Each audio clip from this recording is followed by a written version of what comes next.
program, Citizens Hour, is now more inclusive, more educative, and brings you a broader perspective on political and governance matters. This quarter on Citizens Hour, we spotlight issues on democracy, civic education, women and youth participation in governance, and other policy issues. Every Saturday, starting at 10 a.m. and a repeat broadcast at 6 p.m. on West Africa Democracy Radio, 94.9 FM, Dakar. Also, don't miss our special monthly debate, which comes up every last Saturday of the month on trending political and governance issues in the sub-region. Citizens Hour on West Africa Democracy Radio. It's your time to speak.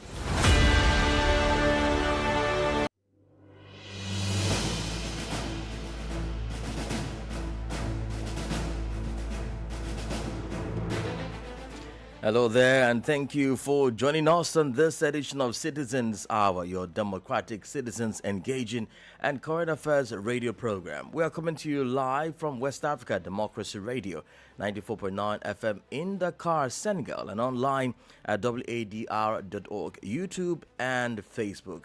Citizens Hour comes to you live every Saturday at 10:30 a.m., bringing you more engaging conversation.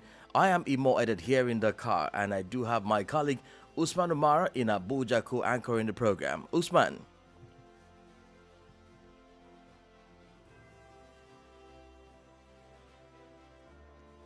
Usman, are you there?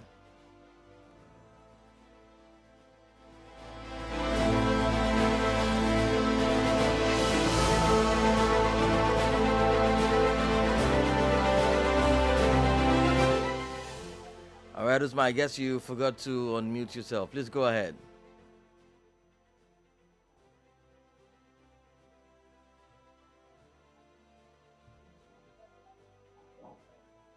Usman, if you can hear me, please proceed.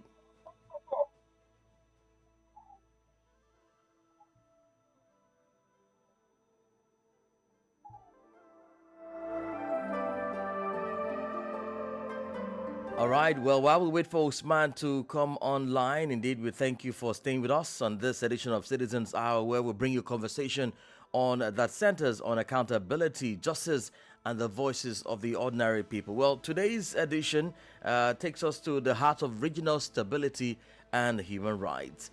Our first topic brings us to the issue of land and sovereignty. Can ECOWAS effectively resolve West Africa's growing boundary dispute? As tensions rise in border communities, we ask if the regional bloc is truly equipped to enforce lasting solutions. I mean, we've seen the issue between Ghana and Togo, and then Sierra Leone, and of course Guinea. Meanwhile, our second discussion shifts focus to a growing security and human rights concern: foreign wars and the deceptive recruitment of Africans. We are examining the risk faced by citizens lured into external conflict and what this means for continental security. Well, do stay with us as we'll have more on these discussions now and later.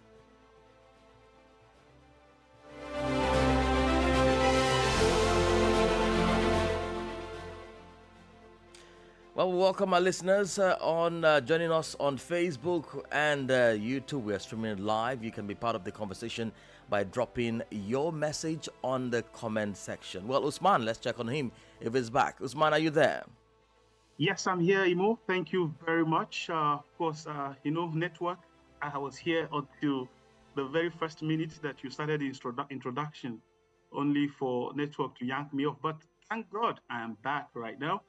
Of course, as you've already introduced, boundaries in West Africa are often lines that are drawn on a map by colonial powers as we see them. But for those living on the edges, they are the difference between peace and war. With new disputes flaring up in early 2026, can our regional big brother, referring to the Economic Community of West African States, that is ECOWAS, actually keep the peace? Imo? Well, let's bring on board our guest at this point for this first part of the discussion. Joining us all the way from Freetown in Sierra Leone is Mr. Charles Mambu. He is the chairman of the Coalition of Civil Society and Human Rights Activists Sierra Leone. And we do have joining us all the way from Benin, Mr. David Morgan Ashogba Metoji. He is a geopolitical consultant based there in Benin and also a friend of the house. Good morning, gentlemen, and welcome to the program. Good morning. Good morning. Good morning. It's good to have you join us. Thank you so much, Mr. Mambo, for finding time to join us, and welcome back home. Let me put it that way. Now, from your perspective in the civil society space, does ECOWAS currently possess the diplomatic authority to resolve these boundary disputes before they escalate into full-scale regional crisis? Yeah, but thank you very much. First of all, I was just amused when Usman actually reported that we had a problem with the internet connectivity from Nigeria. I wonder what we will say is Nigeria. We are almost always in internet blackout. Mr. Charles, can you move closer to your microphone, please? Okay, can you hear me now? Yeah, this is better. Yeah, this is better. Please go ahead. Are you hearing me now? Yes, maybe you can remove the earpiece and use the device's microphone. Yeah, well, quite definitely, I'm not using the earpiece at all. Okay. I'm just using Okay, please go ahead. We can hear you better now. Please go ahead. Quite definitely, one of the mandates of ECOWAS when it was established was actually to ensure that there is peace, unity, tranquility, and a borderless state within the ECOWAS state. Unfortunately, ECOWAS has not been able to achieve those mandates as stated in their protocol. Yes, indeed, ECOWAS, if they have the actual political and economic will, to get results, the border disputes among its members, they can do it. Unfortunately, what we have seen over decades is that they don't have the political will and the economic power to enforce their mandate on each of their member states. So that's why we continue to register a lot of border disputes between and among countries in West Africa. Indeed. Thank you, Mr. Mambo, for your opening statement. Well, let's cross over to Usman. I'm sure you have a question for Mr. Morgan waiting. Yes, Mr. Morgan, it's good to have you once again, a friend of the house indeed. My first question to you is that if you, of course, you follow the dispute, after about 8 years of failed talks, Ghana has notified Togo of its decision to seek international arbitration. Of course, this is regarding the maritime boundaries in the Gulf of Guinea, specifically, which involve potential offshore energy resources. Now, the question I want to ask this morning, looking at this situation, is this conflict really about drawing a line on the map, or is it fundamentally about who controls the potential oil and gas resources beneath the Gulf of Guinea? First, thank you for having me. It's definitely a great pleasure always attending to your program and contributing. Your question is very constructive in the sense that it goes directly to the heart of the issue. It is not just about a line, it's also and mostly about the resources, because states have only one thing in their mind in general, and which is the rule. It is their interest. So the question anyone should wonder about is, what is the interest for Ghana and Togo to maintain a certain specific line? Because the question is, where do we draw the line? Some want it to be drawn in some specific places in order to be able to engage in the exploitation of the resources, and others are not in agreement. So this is the point. There is a huge interest in maintaining the line in a certain way, be it from the Togo side or from the Ghana side. And this is the issue about land dispute, whether it is individual for people, individuals, or it is for state. There is a huge interest in having control over the land and in making a constructive or beneficial use of the resources within that land. So this is the real issue at stake when it comes to their various motivation in terms of maintaining the land within their custodies, each of the countries, of course. Okay, Imo, I have a question for Mr. Mambu, because he is leading a coalition that has been in the forefront, especially from the Sierra Leonean side, on this issue. Happily, Imo shared a report with me just a while ago that Guinea has actually released 16 soldiers that have been in 16 Sierra Leonean soldiers that have been in detention over this matter. What has been the response of the civil society regarding this particular potential conflict between two neighboring countries, Mr. Mambu? Yes, thank you again, my brothers and sisters. I think our response has always been united against the Guinean illegal occupation of the land of Sierra Leone.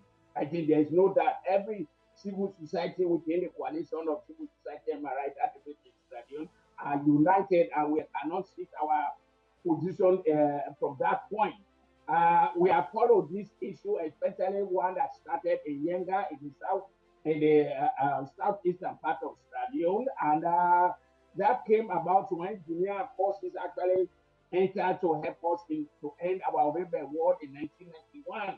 And ever since they crossed into that land, at the end of the war, we were expecting their food lower from that area because they were not there before the war. It was only the war during the war period when there were a lot of skirmishes on the side of Liberia River, the MPFL, through the RUF and into the Guinea from that end. So Guinea have not shown any goodwill gesture after the war to withdraw from that end. And because they have been, very provocative, and maltreating our civilians as well as the military personnel stationed in that area and now recently in the northern part of Sierra Leone, we at the civil society coalition have been very, very much on the side of government, pressing them to take this issue to the International Court of Justice because we have had a lot of agreement and engagement. Mano River Union have intervened. There was a time when the three former presidents of Liberia, Sierra Leone, and Guinea actually met at the border town where I was also present as one of the key mediators in this aspect. And the Guineans at that level agreed to withdraw, and indeed they withdrew at that level. But by 2019, we saw a contingent of Guineans again cross over to that line. This time around, they did not only cross into Yenga, but they actually built a strong military barracks in that area and deployed more than a battalion of heavily armed Guinean forces on that land. And recently, on the 23rd of this month, we also arrested 16 of our military personnel and police officers who were actually doing their legitimate function.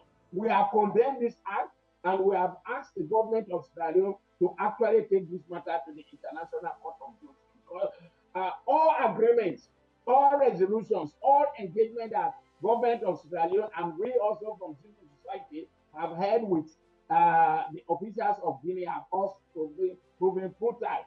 Because Guinea, looking at their mightiness of their military, their population, and their resources, always look at Sierra Leone as just a crossover. Hence, they do not have any respect for the people and government of Sierra Leone. So, at this time now, we are saying to our government, to the international community, we don't need peacekeepers.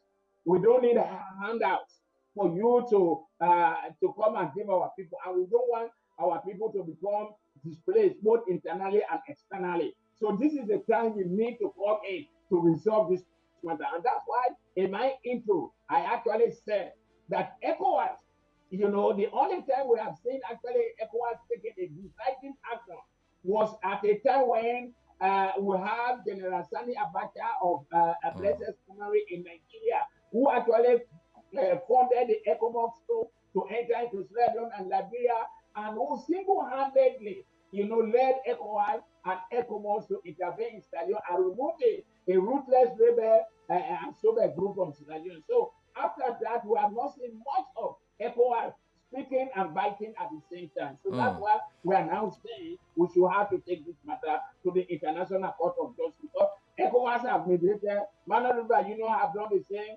the African Union have done the same. We have a UN partnership in Sierra Leone, Liberia, and Guinea, and all of them are intervened, and we have not seen any positive result on the side of Guinea. Well, do you fear, Mr. Mambo, that this could actually spark clashes and deteriorate diplomatic friendship between these two countries? Because you said ECOWAS have mediated, and over time they have been asking, you know, both countries to de-escalate and resolve the issue peacefully. But what has happened after that? You know, quite definitely we do fear. And our fear has been communicated to UN, ECOWAS, and the Mano River Union, and the government of Sierra Leone. Let's look at this. You will agree with me that in the ECOWAS region, we have 60 to 70% of our youth, including men and women, that are jobless. You know, a lot of them are educated, some of them have PhD and double master, but they don't have jobs. You know, if you are seeing a lot of people moving to Libya, to Morocco, and crossing to Spain and Europe to get a greener pasture, it's as a result of the fact that these guys do not have a job and they do not have livelihood to upgrade themselves. So most of these guys are living in the border community, doing petty businesses to keep themselves and their families moving. But now that Guinea continuously, you know, have to frustrate their effort, you understand? There will be a time when this guy, without the authority of the government, they will also have to take the law into their own hands.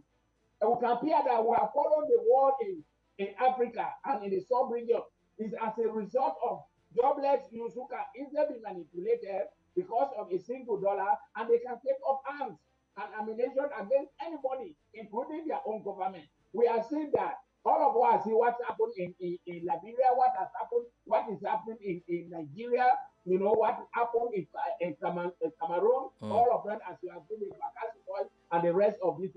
These are as a result of ruthlessness and because of the care of government on to provide for the young people that are living in those communities. So as time, when they are pushed to the wall, as we are at this point, if our government and the sub-region will not take the decisive action to let Guinea understand that they have no business to occupy the land of Sierra Leone, and perhaps other countries at the border with them, because we understood Guinea is bordering with seven other countries, and they may have similar problems with them as well. You know, whatever Guinea is thinking of, they should be brought to book. But we don't think at the moment that ECOWAS have the weight, the mantle, and the strength to actually bring Guinea to its feet, to withdraw from all occupied lands within the borders of the countries surrounding them. All right. So well, Mr. Mambo, yeah, before I cross over to Benin to take on Mr. Morgan,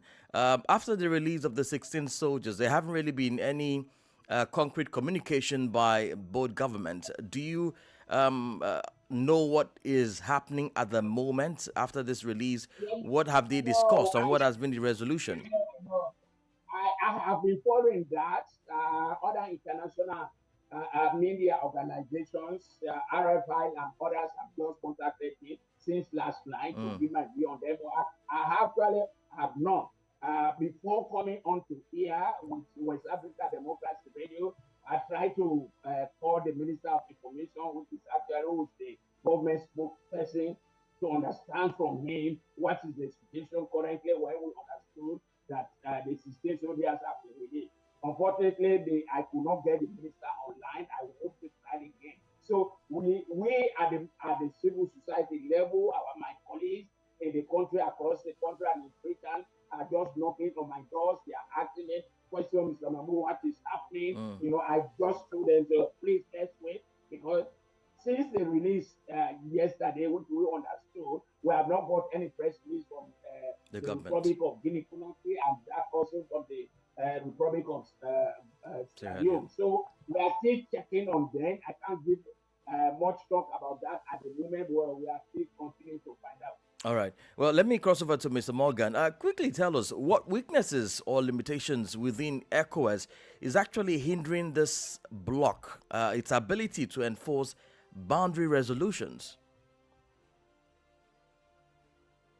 Mr. Morgan, this is for you.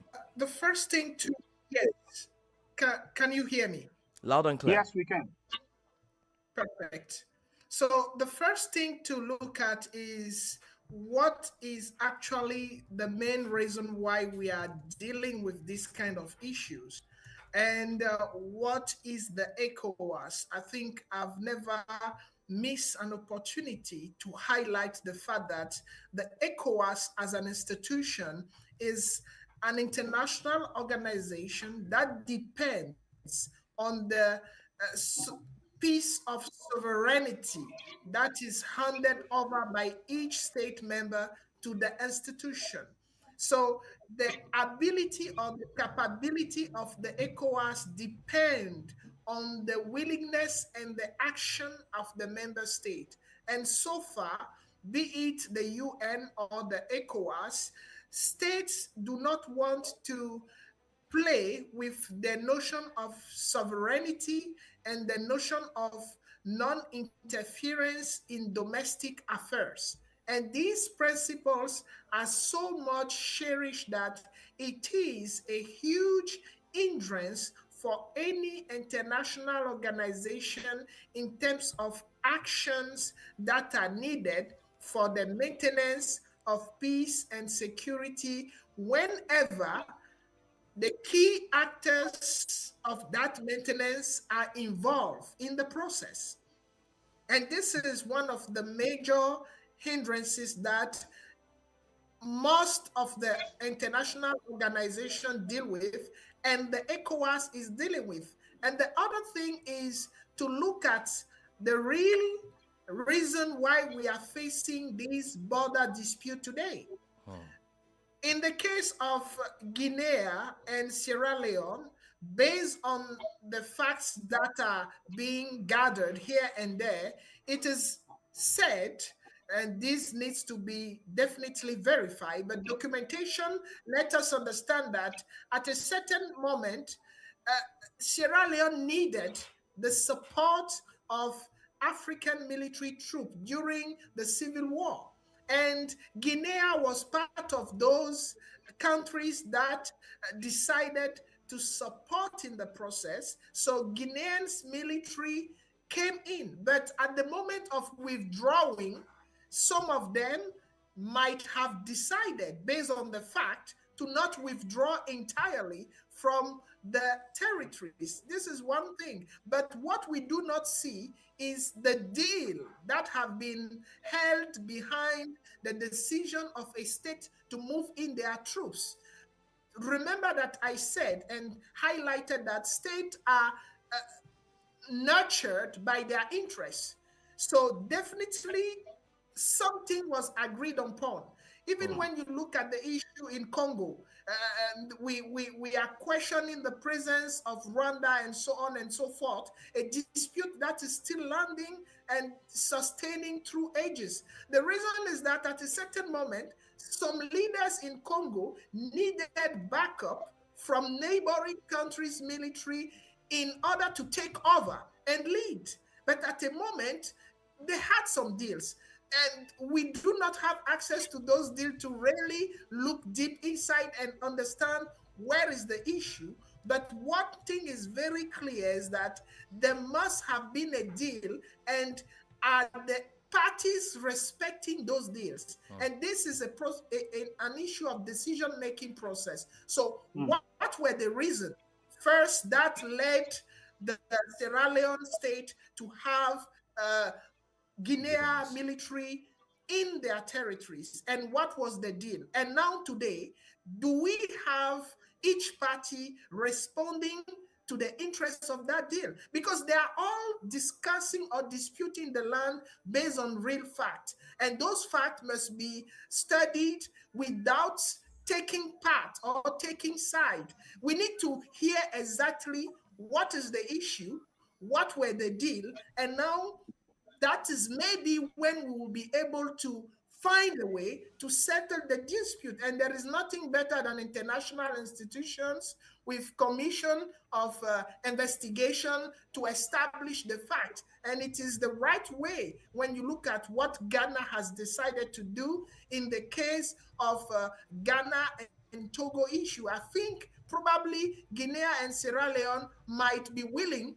to take it to an instance that has the authority. And when you talk about instance with authority, it is hard to be able to establish the authority of the ECOWAS, because the member states so far have not, in the practical way, given that authority to the ECOWAS. We've been seeing some, let's say, all right, Mr. David. Yes. Thank you very much. We have touched on something that is very, very important to this conversation, talking about sovereignty of the member states when it comes to ECOWAS intervention or its ability to be able to, intervene in issues like. But let me go over to Mr. Charles, because, like I said earlier, he has been at the forefront of this, especially on the Yenga impasse between Guinea and Sierra Leone. Now, we are here.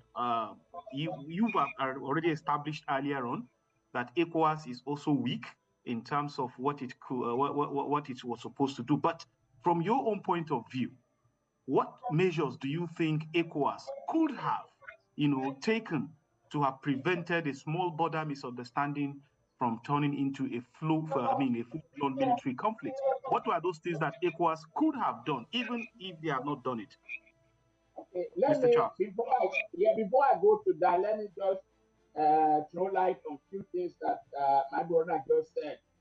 Okay. You can understand that Sierra Leone was under the one-party state or one-party rule under the All People's Congress Party for 24 years. During this period, we had a military that was very weak, a military that was never empowered, and a military that has no weapon. We are on record and in Sierra Leone. So before the war, Sierra Leone was extremely very weak and very volatile.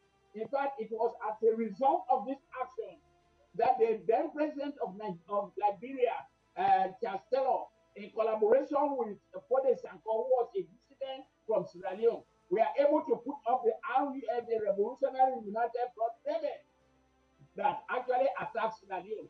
And when they attacked Sierra Leone, the village where they attacked is a village where I'm coming from. The first shot that was fired on March 23rd, 1991, I was not far away from the border zone where that shots were fired. And we withdrew to a military barrack in Daru, which is in the eastern part of Sierra Leone. And in April, I tell you, had it not been for the bravery and the timely intervention into Sierra Leone Civil War in April 1991, the RULF, in collaboration with Chastelo NPFL, would have taken over the government of Sierra Leone within 3 months, because our military was very, very weak, So at that point, it was the government then of late General Momon, who was the military head of state and president of Sierra Leone, that immediately called on the late president of Guinea, General Lansana Conte, to send troops, and they immediately came. So for some of us who actually work with them, I work with the Guinean, like I work with the UN team on the front of the war front, on the back, and also negotiation in other parts of the world, including the Lome Peace Agreement that was signed on the 2nd of July 1999. I was present in Lome, in that as a civil society representative. So, all right. So Mr. Charles. Mr. Charles, looking at the present situation, what measures do you think ECOWAS would have taken to have prevented the issue from reaching where it has reached? Definitely ECOWAS must be united in their decision in their action, in their resolution and enforcement of on their resolution on Guinea and any other member country that they have conflicts with, especially with border conflict like Ghana, Togo, and the rest of it. But because they are also weak, and in most cases we see them divided in their decisions and in their action. That's why even the Nigeria-Cameroon resolution over the Batista Peninsula was actually resolved by the ICJ, which is the International Court of Justice. So because ECOWAS cannot, and AU also cannot, because even AU, their headquarters in Addis Ababa, they have not been able to resolve the internal conflict between the Tigray Island and that of the main Ethiopia. So even in Ethiopia, there are a lot of memory conflict and war within Ethiopia, where AU headquarters is actually located. So we don't only have confidence in their ability to resolve a conflict between Sierra Leone and Guinea. So that's why we are actually saying, as civil society leader, as a coalition of civil society working in Sierra Leone and other parts of West Africa, that we should have now take this matter to the ICJ, because I know it will take some time, but when one ICJ, with the powers they have, on the backing of the UN Security Council, definitely Guinea will be able to abide by it. So that is what Mr. Mabon to do at this time. Yeah, I would like to take you on two questions. One raised by Mr. Morgan earlier. He talked about the deal between Guinea and Sierra Leone back then during the war. Can you tell us what was details of that deal that is making the Guinean forces to still retain their presence in Yenga? Yeah, no, quite definitely. There was no official deal, documented deal that I have read, on our coalition have read, or anybody have actually shown up. What we know and understand, we've been to that end, we've been after this issue for more than 2.5 decades, since the end of the war in 2002. What we know is that that area is a border area between Sierra Leone, Liberia, and Guinea. Sierra Leone, Liberia, and Guinea are dwelling in that area, and there is a river which they call the Makona River. In Makona is at the seaward, and we have citizens in Sierra Leone, in fact, in Sierra Leone, we have what we call the TC, the 3 TCs. This is a special tribal group, that speak the TC language, and they are present in Guinea from that across that river, Makona River. They are also present in Liberia from that end, and they also have 3 children localities in Sierra Leone. So they form what they call the Makona River Association, and we'll be working with these people. So when the NPFL rebels and RUF were actually attacking Guinea, you can understand the war history from Alhaji Kuma and others. These people came from Guinea.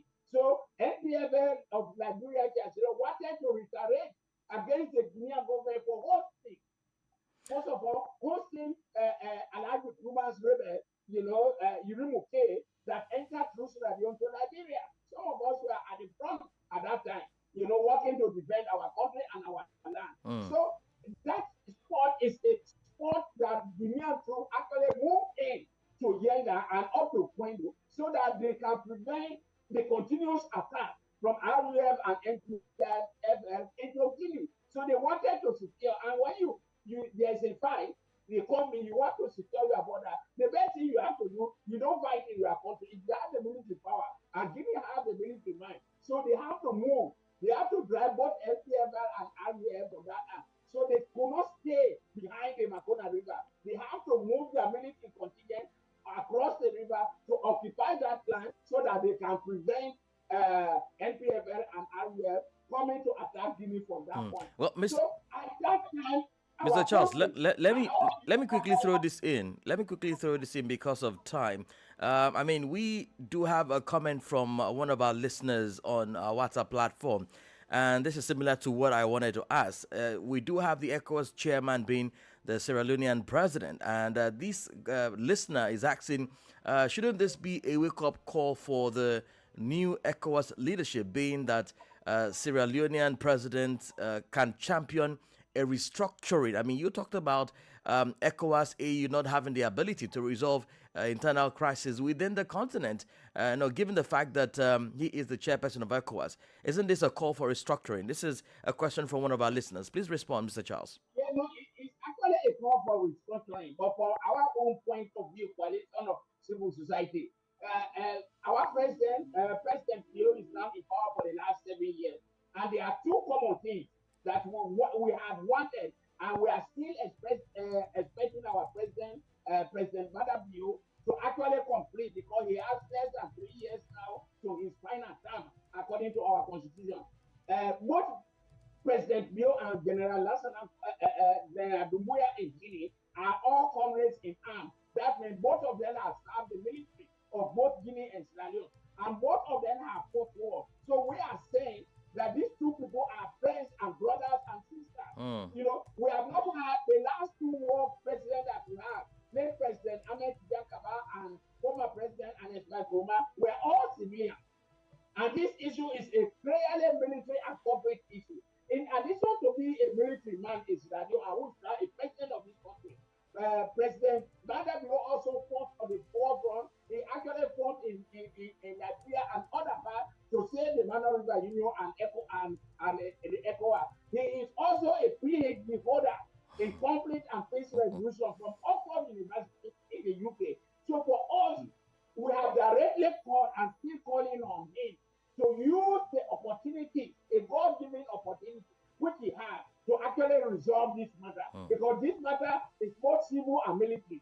And because of his peculiar experience and ability, which he has demonstrated genuinely, you know, in the same and in the military and the civilian war, we thought he could actually use his experience to engage in Doumbouya to end this matter. Our thoughts actually came to reality when General Doumbouya, when as a military head of state, entered into Sierra Leone with heavy armory and armor cars and personnel into Sierra Leone. When he was allowed by President Julius Adabio, he came here with armor car, war tanks, RPG, AA, and so many other military hardware. He crossed into our border. He was allowed to parade in the city of Dakar. He met the president at his door. He went to the boss lady, and he also had a meeting with the cabinet of President of our president Asteta. So that was a good brotherhood that was shown to General Doumbouya by President Adabio. All right. Thank you very much, Mr. Charles. To solve this matter. Unfortunately, we are seeing the worst of the situation. The situation between us and Guinea is getting more worse than it was before. All right. Thank you very much, Mr. Charles, for your very, very passionate, I have to add, contribution on this very conversation. But I have to move over to Mr. Morgan, who I'm sure has also been keenly following your very dispassionate, takes on this matter. And my question borders on the reality on ground, which is the fact that we know ECOWAS recently lost 3 of its member states to the newly formed Alliance of Sahel States, AES, talking about Niger, Mali, and Burkina Faso, who are no longer part of ECOWAS. And of course, we know how border relationship between these countries and the countries of the rest of ECOWAS that border them have been.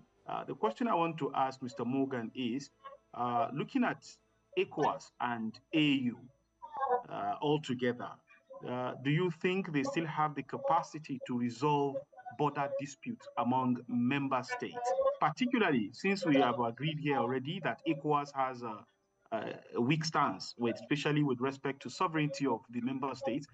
Are we looking towards AU to be able to step in before we begin to call on international organizations?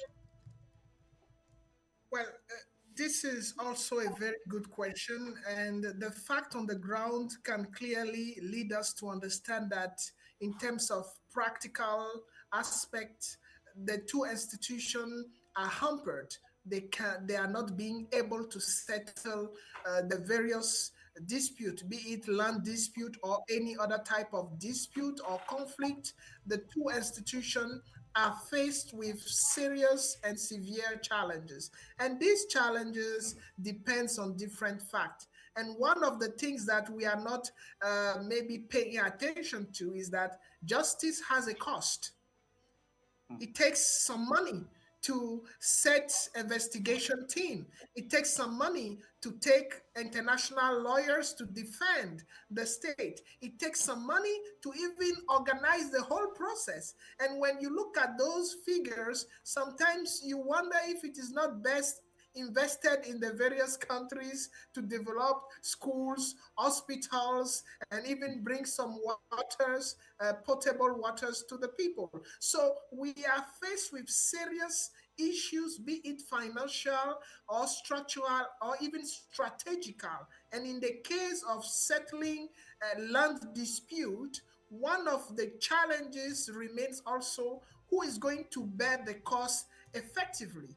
When you look at the ability of ECOWAS to stand on itself, it's true that ECOWAS is doing quite well, better than several regional institutions or organizations. But still, there is a certain amount of financial need that is relevant in settling the dispute, and there is also a certain level of credibility that is required in terms of the ability of the key actors in the settling the issues to be, I'm not going to say neutral, but highly professional and independent. And that is one of the challenges that we also face. It is good to highlight the fact that currently the chairman of the ECOWAS is the president of Sierra Leone.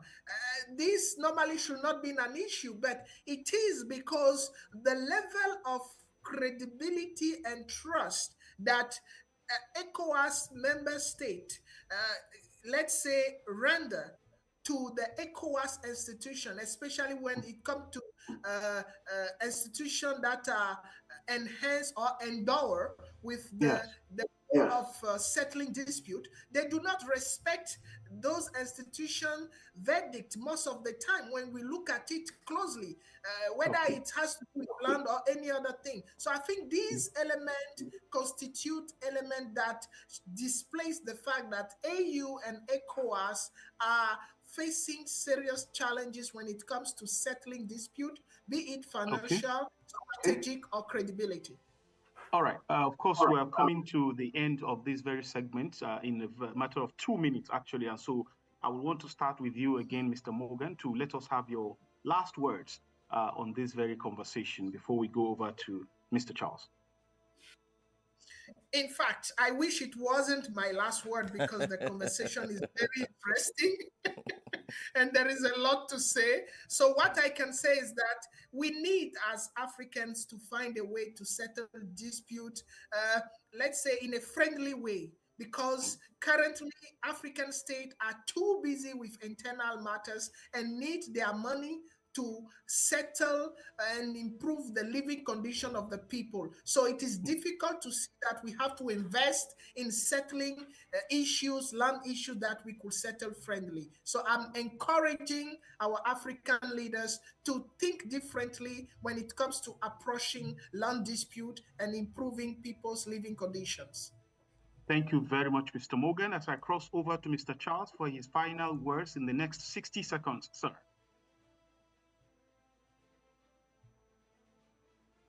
Mr. Charles, you may need to unmute.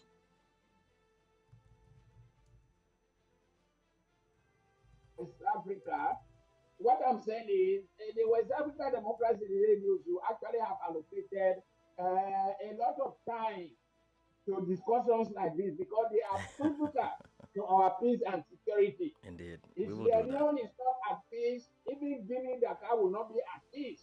You know, you understand? So the time allocated for this program, 45 minutes, is just a very small time for people who have actually planned ourselves to actually talk about issues in Sierra Leone and Emmanuel River Union and by extension ECOWAS and West Africa. So the time is small. However, we are still from the civil society side urging our government to take the matter between us and Guinea to the International Court of Justice.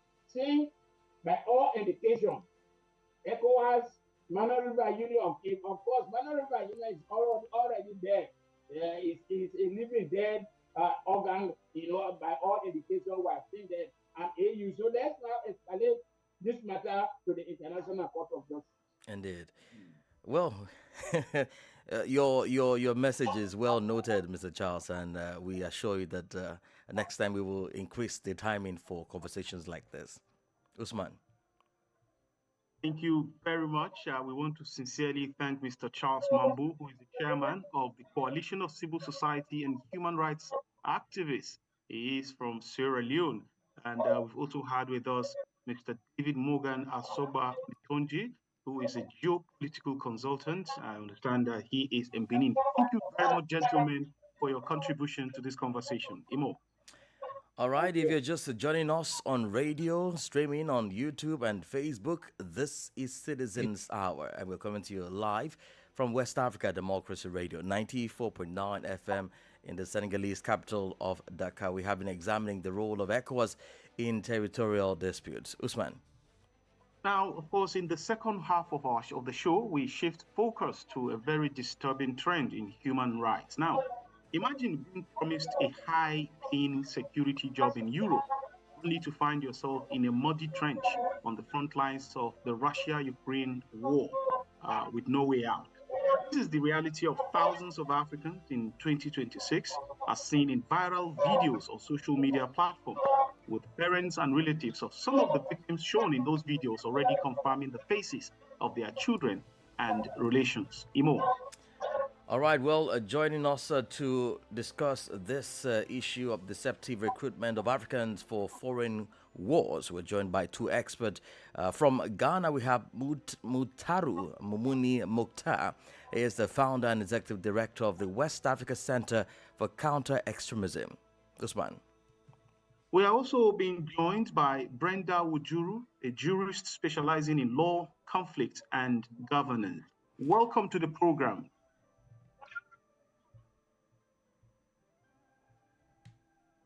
Mr. Mutaru and Brenda, welcome to the program. You may need to unmute your mic. Hello. Yes, good morning to you. Good morning to everyone. I'm happy to be here. And it looks exciting already to be part of this conversation. Indeed, Brenda, we didn't hear you. Maybe you can use this to check your microphone. Welcome. No, Brenda, we know you're talking. Still muted. Brenda, your mic is still muted. I can see you talking. All right. Well, let's proceed with the program. I would like to start with Mr. Mutaru. Beyond economic drivers, how are these recruitment networks operating deceptively within West Africa and Africa? And what are the primary security implications for the home countries? Mr. Mutaru, this is for you, please. Your microphone is still muted, Mr. Mutaru. You may need to unmute your mic. It is still muted. You may need to unmute your mic, Mr. Mutaru. Are you able to hear me? Yes, Brenda, we can hear you now clearly. Welcome officially to the program. I'm not using earphones, so all right, just in case. Better. Mr. Mutaru, please go ahead. We can hear you now. Yes, can you, I didn't hear the question. Yes, I was asking, beyond economic drivers, how are these recruitment networks operating deceptively within the continent, and what are the primary security implications for the home countries?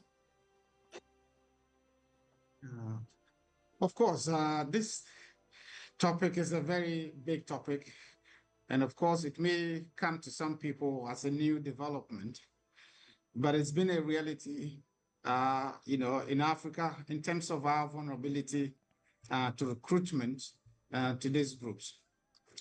The single biggest, driver for many people has been around economic factors.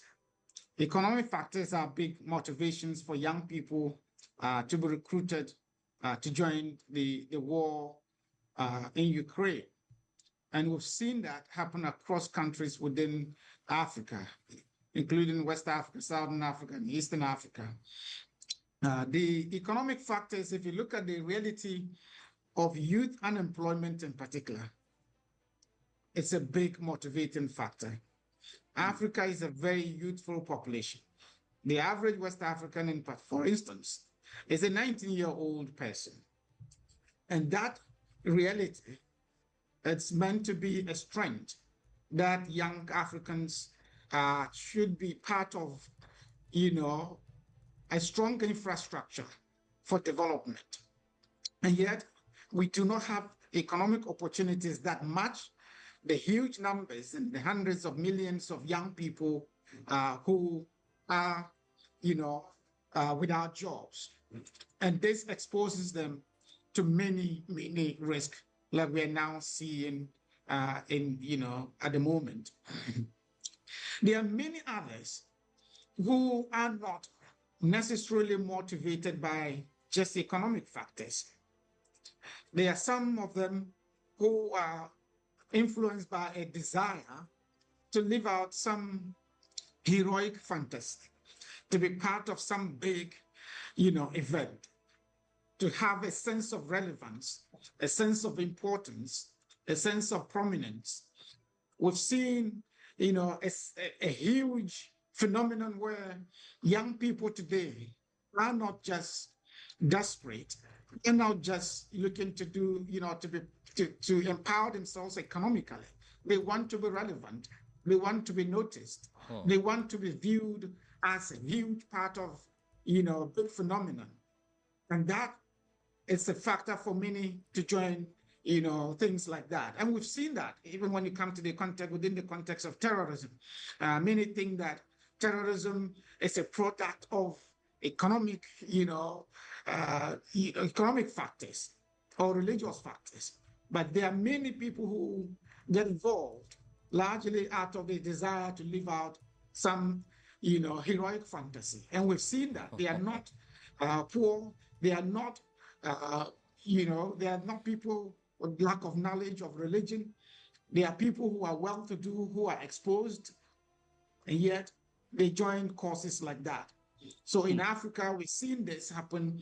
Many of these individuals are looking to be part of a big phenomenon.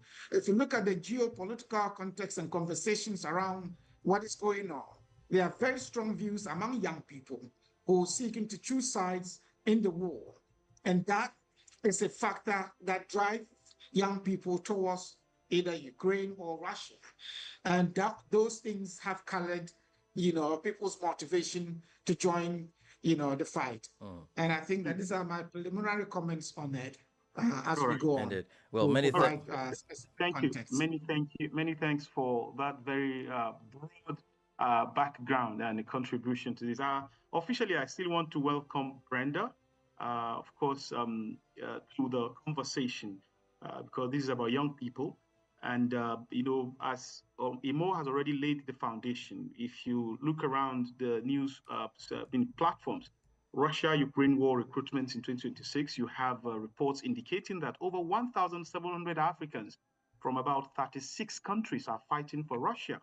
And these guys are often lured by deceptive social media campaigns, promising non-combat jobs, education, or citizenship, only for them to end up in war trenches. And now, the first question I want to ask, Brenda, is, with reports of Kenyans, Nigerians, South Africans, and others from especially the black part of Africa being lured by promises of high-paying jobs only to end up, in Russian trenches. Should this be, classified primarily as human trafficking issue, or rather than a voluntary mercenary issue? Brenda. I think, first of all, we need to acknowledge that this is a huge issue, not just with regards to Russia and Ukraine, but that immigration or the migration of Africans outside Africa has been a huge issue for a long time, which we have not really dealt with. Now, with your question, whether this is mercenarism or human trafficking, this leans more into human trafficking than mercenarism.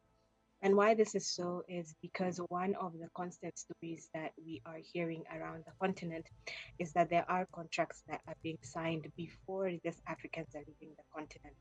Now, what leads to human trafficking? One is that they are not being given the correct and the full amount of information that they need to make an informed decision. This, by legal terms, is misrepresentation and misinformation. By virtue of the fact that in a contract we have an offer, we have the acceptance, which is what creates the contract in itself. The offer that is being given is not exactly what is being implemented when this contract is being signed. And one of the issues that we have been discussing of late is sunset clauses. Now, for those who may not be aware what a sunset clause is, these are clauses that give away either through instruction or by acceptance of some form on the implementation of a contract. Now, the sunset clauses are not being spelled out in verbatim. And so we have Africans being promised jobs, for example. They are going to do security jobs, they are going to work in hotels, or they have scholarships for education. But we're seeing the channel towards this final destination. We see it move from either African countries to the Arab states or Turkey, and then they're now being seen into Russia. Now, of course, this makes the contracts void. Now, unfortunately, African countries are not speaking out on this or speaking against this, which is what leads to the bigger situation where the African Union is quiet. Of course, we know that I'm trying to find the English word, kikwazo, would be that states rely on sovereignty. So the African Union cannot come out and say that this is an African situation whereby we are having individual African states actually allowing this to happen. We are also seeing this being implemented by specific individuals in the African continent connected to their ministries of defense and intelligence and immigration, which now begs the question, is this actually mercenarism, or are African governments actually selling out their citizens for specific amounts of money that are being channeled to this individual um, accounts and not necessarily for, the improvement of the continent? I'll Well, pause there for now. Brenda, let me just come in here. We've seen the Kenyan government take an action on this. As a matter of fact, yesterday or 2 days ago, one person has been arrested and is currently going through, the judicial process in terms of illegal recruitment and human trafficking. What else is the government saying about this situation? As we know that even in South Africa, 2 or 3 people have been released from Ukraine. And in Ghana, the foreign affairs minister was there during the week to seek the release of 2 prisoners. What is your government doing about this issue, starting from Kenya? At the risk of speaking out against my country, I think one thing as fellow Africans that we need to notice is that there's a very huge difference between what the government is doing and what the citizens are doing. With specific regards to my country, I think everyone looks at Kenya and thinks that our government is doing something without realizing that it is the citizens pushing for this change. As of this week, I think we have received 3 certificate of agencies that are pushing for the president, the CS for immigration, and I think foreign affairs, if I am to be corrected, to actually publicly come out and speak about this issue. So it is not actually the government that is speaking out. It is us as citizens saying, hey, something is going on. We're seeing our brothers, losing their lives and leaving this country in weird circumstances. So you, as the president, as the government, as our representative, you need to come out and answer these questions. And I think many people around the continent are saying that, we're seeing Kenya doing this, but then there's the backstory where everyone is forgetting to see that it is the citizens who are pushing for this change. Now, to answer your question, yes, one person has been arrested. But again, I would like to make it clear that it is because of the push from the citizens that are because of this, that the government has been able to make this arrest. Our constitution provides for civic participation and to citizens arrest, private citizens arrest. And what this private citizens arrest is that normal citizens can arrest other normal citizens when they see an injustice happening, and specifically with regards to the infringement of human rights. Now, understandably, the right to life is a right that we give up to the government, but it is our responsibility as citizens to ensure that a fellow Kenyan is not having or experiencing their individual's rights being infringed, which is why we're seeing the arrest. Now, this is going to obviously spill over to the Ministry of Immigration, because we have also been called out for giving out Kenyan passports to people who have been termed as genocidaires from Sudan.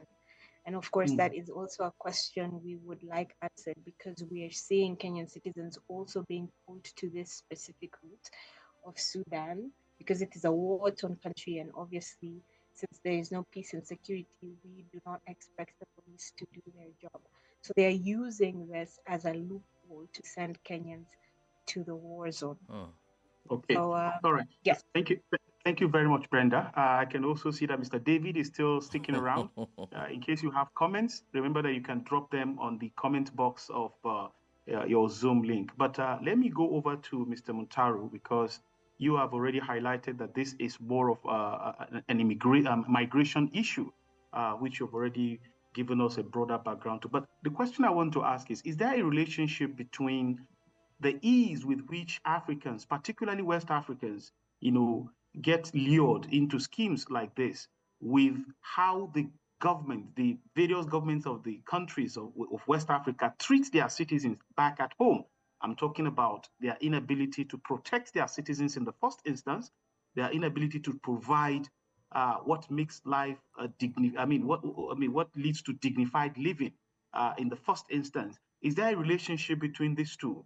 I want you to respond to this from the perspective that you laid earlier, relating this matter to issue of migration. Mr. Montaro, you may need to unmute your mic. Yes.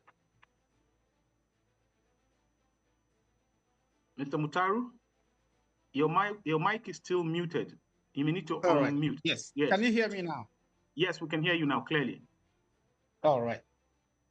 Yes, there are many sides to this, angles to this issue. But of course, the issue of migration is an important element to it. And the issue of capacity of African states to treat or provide enough shield and protection for its citizens. For several decades, we have seen mass exodus of Africans, especially Africans from West Africa and Sub-Saharan Africa in general, drifting towards Europe, through the Mediterranean Sea. And we've seen scores of people die in the process. It has been a manifestation of the incapacity of African governments to provide adequate infrastructure and opportunities to absorb the huge numbers of young people every year. And that phenomenon is not completely removed from what we are seeing today. In fact, just before this episode of the huge numbers we're seeing in the war in Ukraine, and as we're being told, over 1,700 of us found ourselves in there.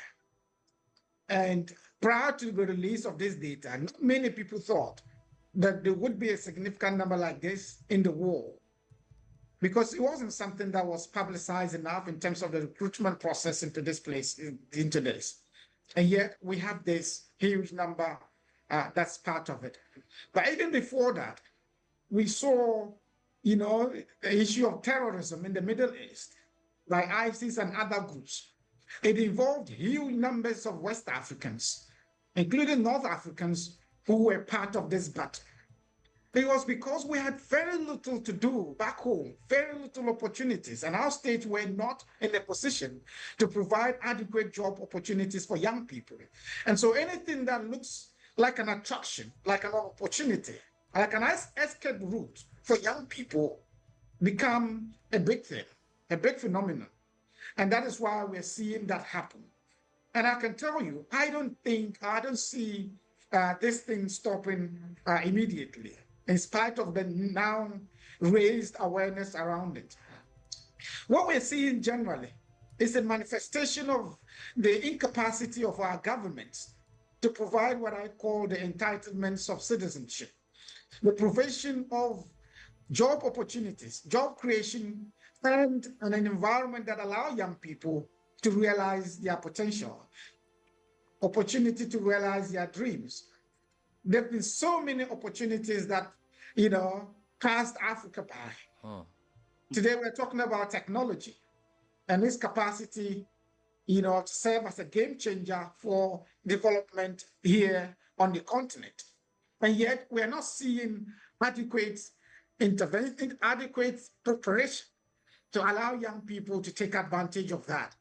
Throughout Africa, we're seeing, a lot of things happening, say in Nairobi, in Cape Town, in Accra, in Dakar. Young people are revolutionary technology, using technology as, just to provide solutions to everyday problems. And yet, we haven't seen a deliberate government at the national level, regional level, that provides huge kind of, intervention that allows scaling up to absorb the huge numbers of young people who are in a position to benefit from that phenomenon. And we will continue to have this challenge until we are able to provide that kind of platform, that kind of environment adequate enough to absorb all these vulnerabilities. When you talk about the immigration angle, African countries have always been that very porous. The porosity of our borders appear to be something inherent, that there hasn't been any intervention or any measure to address that in a way that prevent an eventuality that like we're seeing in Russia. Here in Ghana, we have 3 countries as our neighbors. In the north, with Burkina Faso; in the east, you have Togo; in the west, you have Cote d'Ivoire. There are dozens of entry points into these countries that are not policed, that are not in any way, secured to allow desirable elements in and out. And it's precisely so because it's built on a foundation that we all have been neighbors before colonial boundaries came up. So that kind of reality leaves us very porous. Mr. Mutara, I'd like to do just a follow-up on that. I mean, talking about this issue now, human rights implications for individuals recruited under this under false pretenses into foreign conflict. Would you say these are rights abuses by these people who pose as recruiters? Of course, this borders on human rights. And if you read the reports that are coming out, you would see that significant number of people were lured into it. They didn't know the motivations behind the recruitment. They were deceived into getting into this war because some of them went, with the understanding that they were going to receive job opportunities, they were going to have scholarships, they were going to have, other things other than this war. And so that borders on some kind of deception and criminality that must be looked at. The issue of human rights, there's an element or angle to it that project or pretend to be human trafficking. The human trafficking angle is a reality, depending on the circumstances under each of these recruitments took place. And that must be highlighted in discussing this. Well, there is a question. Usman, so sorry, just before you come in, I would like to take a question. I think this question is directed to Brenda from one of our followers online. And maybe Mr. Mutaro can also give a voice to it. Now, this viewer says, the silence of the AU legal team seems complicit. Why are they not gauging state sovereignty over the Banjul Charter? Well, I take that again. The silence of the AU legal team seems complicit. Why are they not gauging state sovereignty over the Banjul Charter? Well, Brenda, I would like you to answer this because you are a legal person.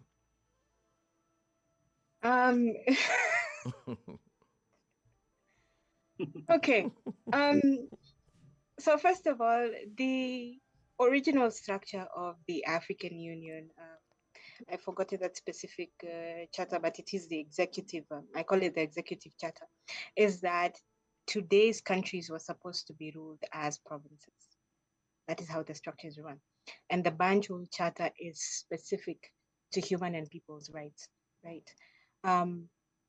Now, when it comes to state sovereignty, the African Union cannot be able to implement these specific clauses, laws, and articles because state sovereignty comes first. Now, when we talk about state sovereignty, it is a fact that these borders are protected by the will of the people, for the people, and with the people. So already that is the first hindrance, because then again, when we look at the Charter on Terrorism, you cannot impose your decisions on a country that is not willing to implement them. In human terms, you cannot force someone to do something that they do not want to do. Now, if they were to implement this is the AFRIPOL, the AU Charter on the police, how the police are supposed to work in the continent, and of course, by extension, the military.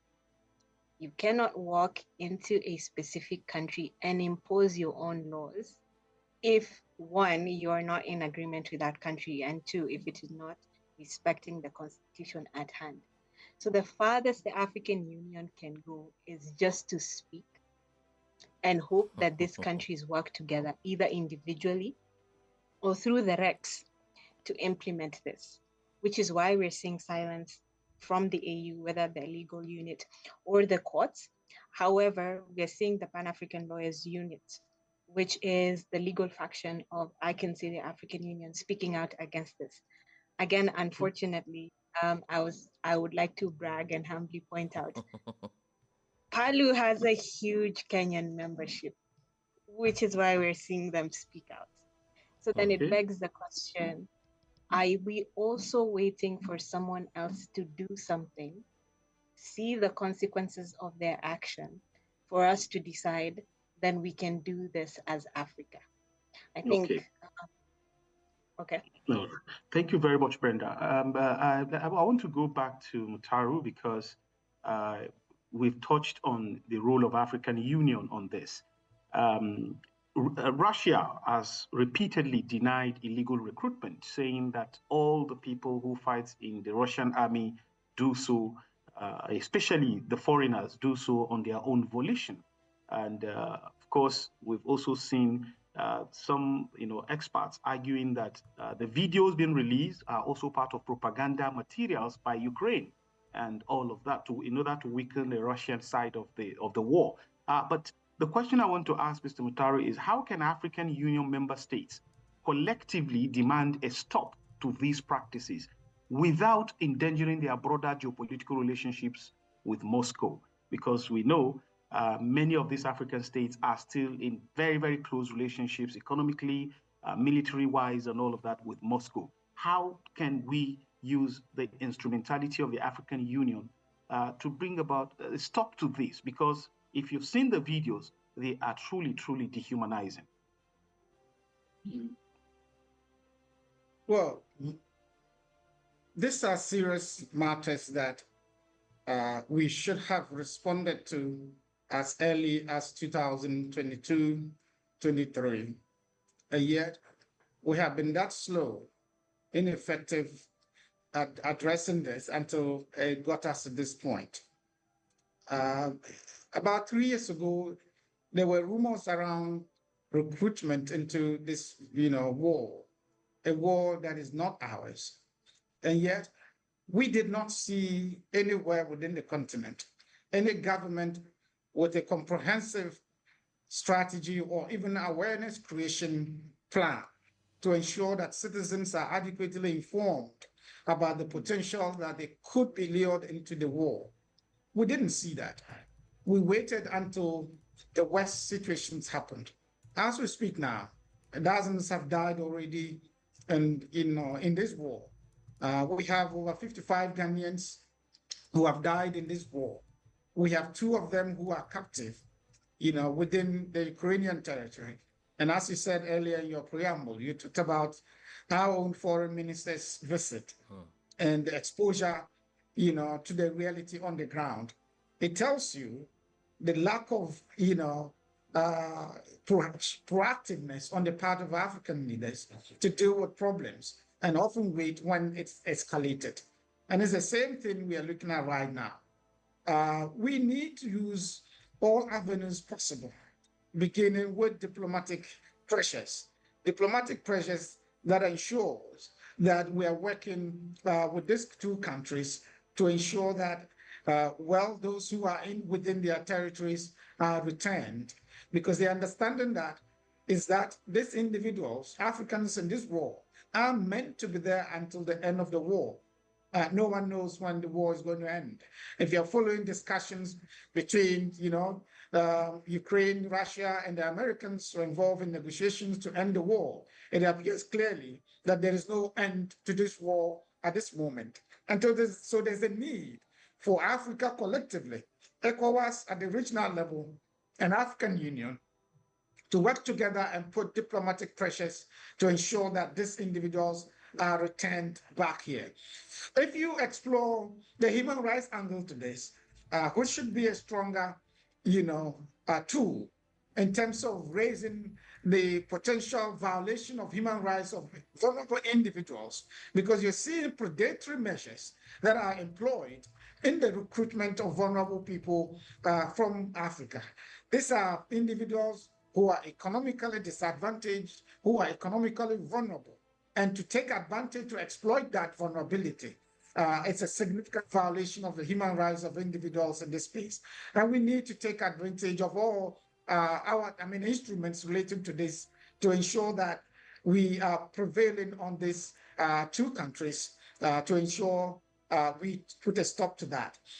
And I haven't seen any action yet so far on the part of ECOWAS or African Union in this regard. And that is a very disappointing reality for all of us. And it is something all of us in our various countries need to do in terms of putting pressure on our governments to ensure they are putting collective efforts and collective measures and pressure to ensure that we address this effectively. And then Usman. Mr. Morgan, I can see that you're still around, and I'm very sure you've listened keenly to the contributions, although we are running out of time already. But just briefly, what have been your thoughts since this conversation started? Well, in fact, thank you for getting me or giving me the opportunity to speak on this topic. And my thoughts, first, I have to congratulate the speakers because they've drawn their attention on very key issues that are very relevant.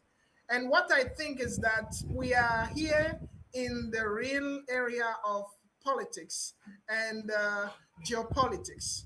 When you look at the history of international relations, what is happening right now with the Africans, the youth going to be I'm not going to use the term tools, but actors in other wars abroad, even taking into consideration the treatment that appear to not be constructive.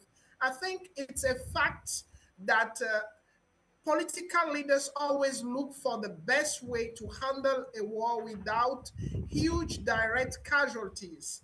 And the issue is that as long as African leaders will not find the best approach to create the right living condition and opportunities for the youth, it won't be a surprise for them to go wherever they believe there is an opportunity for them to be able to handle their duties as human beings and even to take care of themselves. And it is the same issue we are having when it comes to how do we have terrorists being able to recruit within the youth of the countries that are being challenged with terrorist attack. So we are dealing here with the capability of the state to provide the youth with the real opportunities. And aside that, we also have a certain level of maturity and understanding of the youth themselves. They have their own responsibility because they need to make the distinction between what is relevant for their life and what is very dangerous in terms of sustainability and contribution to building their societies. Indeed. All right, Brenda. Thank you, Mr. Morgan. Well, Usman, let me quickly take on Brenda just to manage the time we have. And I know that Brenda has worked on several cases involving child soldiers and their rehabilitation. But what lessons do you think can be drawn from the past cases of African mercenaries or child soldiers in shaping current policy responses? We have a saying at home that you cannot give someone something that you do not have. So we cannot expect good leadership when our people do not even know what good leadership looks or sounds like. When it comes to this recruitment and use, the baseline is that everyone is looking for a good opportunity to enjoy the basic necessities of life. Yet we're seeing our own presidents ensuring that the poverty line remains as it is or goes lower. Mr. Morgan has brought out the issue of terrorism, and just by the legal definition of terrorism, it is either the use of violence or the threat of violence to increase fear in the continent. That sounds exactly like our governments, right? But then we focus on the likes of Al-Shabaab and Boko Haram, M23, but it's happening at home. So if we truly want to stop, as you call it, mercenarism or human trafficking and issues like that, we need to start from home. We're focused on the recruitment and use of our people in Ukraine and Russia. No one is talking about Cabo Delgado in Mozambique. No one is talking about Bukavu in DRC. No one is talking about the channel between Uganda, CAR, and Chad outside the continent. No one is talking about Libya. But we want to focus on outside because we know if we focus outside, no one will care about what is happening at home. Two, at the end of the day, it is our responsibility to change and improve our continent. We cannot do that on platforms like this. We must start at home, which is why everyone is using Kenya as an example of the change that we're making in the continent, but forget that we were fighting our parents, we were fighting our siblings, we were fighting the church to make this difference. So long as people look at the change with regards to elections and governments, this is still going to continue. We're still going to have sessions like this. And I cannot complain. I mean, we are making a form of income from this. So until we decide to actually change home, then these conversations will still continue. Thank you. Thank you very much, Brenda. I now go over to Mr. Mutaru Mumuni Mukhtar for your final words on this. Thank you very much. And first of all, I'd like to commend you all for having staged this conversation. Put this conversation together. Whilst we may appear helpless in situations like this, we still have a voice to be able to articulate what we think or feel about these things. And these little contributions could be very impactful or consequential in dealing with it. And I hear my sister Brenda talk about the fact that we appear to ignore the reality of crisis even on our own continent. And of course, talking about something like this appear to be more attractive globally. And I work in the field of counterterrorism. And I know the reality and the devastating impact that terrorism currently has on us. You talk about, Cabo Delgado that she referred to, the Libya. Libya is still in crisis at a different phase. We're talking about West Africa, which is still the epicenter of terrorism globally. It appears that even global attention on West Africa in terms of terrorism has significantly diminished. We are talking about a youth crisis that appears to be under-recognized. We are talking about a continent that has, the huge proportion of the population is a youthful one. Over, 70% of the African population today is under 35 years. And that is very, very important. The average guy is a 19-year-old person. And yet we we make provision for that. Over 72 million of our people under the age of 30 are unemployed. And these are real vulnerabilities that can be exploited by any major incident or major phenomenon like we're seeing. We cannot fix Africa without fixing young people.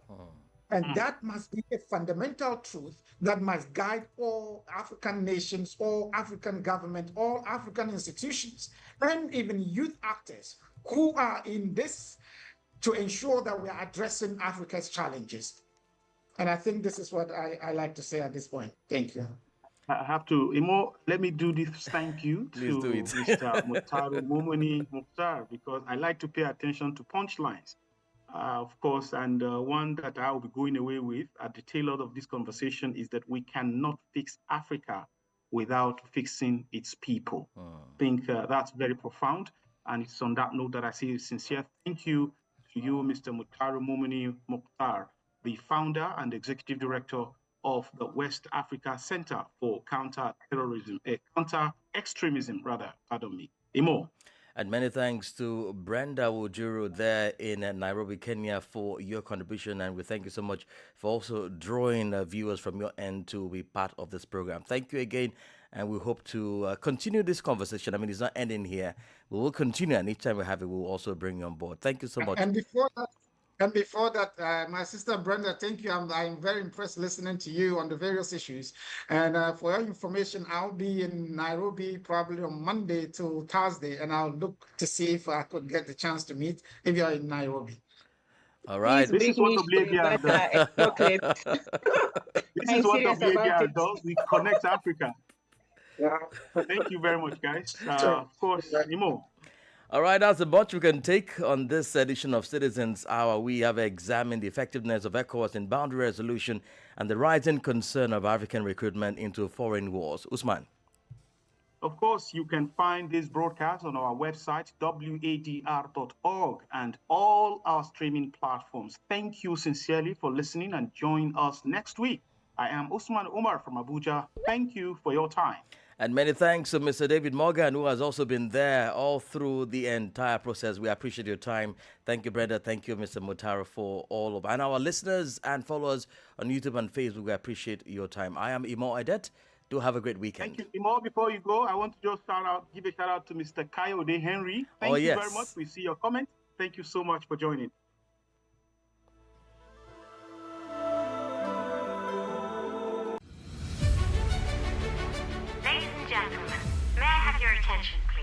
Your current affairs program, Citizens Hour, is now more inclusive, more educative, and brings you a broader perspective on political and governance matters. This quarter on Citizens Hour, we spotlight issues on democracy, civic education, women and youth participation in governance, and other policy issues. Every Saturday, starting at 10 a.m. and a repeat broadcast at 6 p.m. on West Africa Democracy Radio, 94.9 FM, Dakar. Also, don't miss our special monthly debate, which comes up every last Saturday of the month on trending political and governance issues in the sub-region. Citizens Hour on West Africa Democracy Radio. It's your time to speak.